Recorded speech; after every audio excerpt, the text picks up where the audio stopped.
कलिकाल सर्वज्ञ आचार्य हेमचंद्र सूरी जी महाराज ने सकलारत स्तोत्र के अंदर पक्की, चौमासी और संवत्सरी प्रतिकोण में जो अपने बोलते हैं सकलारत, उसके अंदर भगवान महावीर की बात को लेकर के एक बहुत सुंदर काव्य बनाया है, एक श्लोक बनाया है। कृता पराधीपी जने कृपा मंथर तारयो ईसद बाष्पार भ्रयोर भद्रम श्री वीर जिन नेत्रयो, यानी वीर के जिन नेत्र से, यानी वीर प्रभु के नेत्र से आंसू बाहर आए।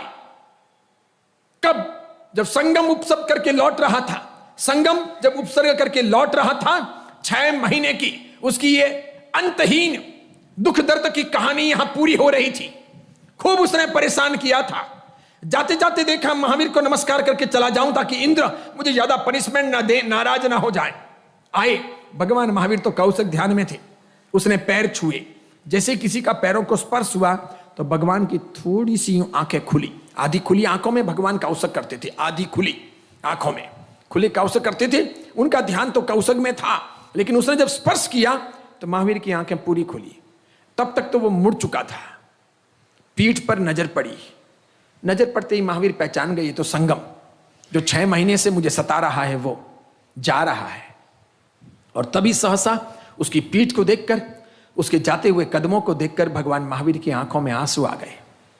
करुणा के आंसू, दया के आंसू, मैत्री भावना के आंसू, कि मुझे पाकर मेरे निमित्त से हजारों हजारों आत्माएं कल्याण को उपलब्ध होती है, कर्मों की निर्जरा करती है, जीवन को पार उतारती है, संसार समुद्र तिर जाती है, आध्यात्मिक उन्नति कर लेती है, जीवन का पथ प्रशस्त कर लेती है, कल्याण को साध लेती है।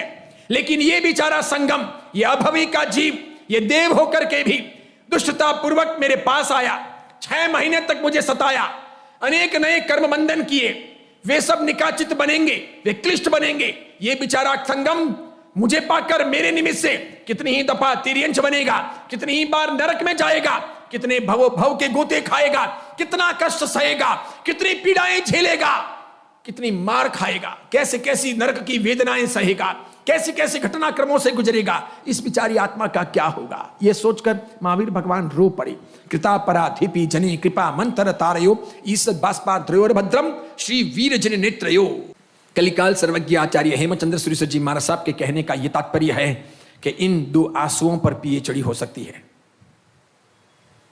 बाकी किसी सब्जेक्ट पर हो कि ना हो, इन 2 आंसुओं पर जो महावीर भगवान की आंखें उस वक्त भीगी, उन भीगी हुई आंखों पर पिए चढ़ी हो सकती है। इतना भावनात्मक वो स्वरूप था। 6 महीने तक जिसने मारा हो, चक्र छोड़ा हो, घुटने तक महावीर जमीन में धस गए हो, खाना पीना जिसने दुर्लभ किया हो, 6 महीने के उपवास हो गए भगवान के, सब जगह दुर्लभ किया उसने खाना। कितना उसने किया, कुछ भी नहीं छोड़ा। चूल्हा बनाया, सर पर अंगारे डाले, पैर पर भी बहुत कुछ किया, सांप बिच्छू बना, काटा, भूखा प्यासा रखा, तगड़े बैल बना, बैल बन करके और जोर जोर से भगवान को सींग मारे, गिराया, फिर उठाया, सुइयां लेकर के चमड़ी और नाखून के बीच में डाली सुई, और फिर हंसता है, कान में सुई डाली, आंख में सुई डाली। सताने के तरीके देखो, आप कष्ट देने के उपाय देखो। गरम गरम लोहे की छड़ियां बनाई और महावीर को लगाता है बार बार, और बड़ी बड़ी शिलाएं बनाता है, उन पर महावीर को चढ़ाता है और फिर धक्का मार के नीचे गिराता है। लुढ़कते लुढ़कते जैसे कंकर पत्थर नीचे आते वैसे महावीर नीचे आते। 6 महीने तक किया, एक दिन नहीं।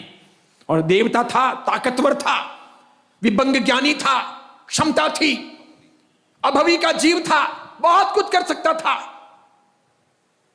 यह भी कुछ प्राप्त ना कर सका, ग्वाला भी कुछ प्राप्त ना कर सका, गौशालक भी कुछ प्राप्त ना कर सका, और चंड कौशिक जैसा तिर्यंच भी प्राप्त कर गया। अभिमान से भरे भरे गौतम स्वामी आए थे, क्षण भर के अंदर प्रतिबोध प्राप्त कर लिए, पार भी उतर गए और 50,000 को पार उतारने में निमित्त भी बन गए।